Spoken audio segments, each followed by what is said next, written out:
সাম্প্রতিক সময়ে বাংলাদেশ ভারতের বিপক্ষে টেস্ট সিরিজ খেলছে। ২৭ অক্টোবরের সেই টেস্ট শেষ হওয়ার মাধ্যমে পরবর্তীতে বাংলাদেশ ভারতের বিপক্ষে টি-20 সিরিজ খেলবে। সেই টি-20 সিরিজের জন্য অলরেডি দল ঘোষণা করেছে টিম ইন্ডিয়া।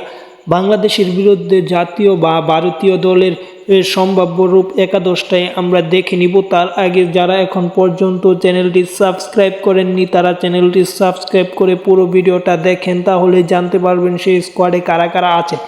স্কোয়াডে আছেন ঈশান কিষান, উইকেট কিপার আছে অভিষেক শর্মা, সাই সুদর্শন আছে, তিলক ভার্মা, রিয়ান পরাগ আছে, সঞ্জু স্যামসং, রিঙ্কু সিং ক্যাপ্টেন হিসেবে তাকে রাখা হয়েছে, নীতিশ কুমার রেড্ডি আছে, হর্ষিত রানা আছে, অর্জুন তেন্ডুলকর আছে, রবি বিষ্ম আছে, তুষার দেশপান্ডে সহ অনেক ভালো ভালো ক্রিকেটার যারা আইপিএলে খেলে এবং আইপিএল থেকে কেকেআরের 4 ক্রিকেটার আছে। এ দলে আছে আবেশ খান আছে, মুকেশ কুমার এবং খলিল আহমেদ, সব মিলিয়ে 4 পেসার আছে এই স্কোয়াডে। যাই হোক, যদি স্কোয়াডটা ভালো লাগে তারা চ্যানেলটি সাবস্ক্রাইব করে পাশে থাকবেন।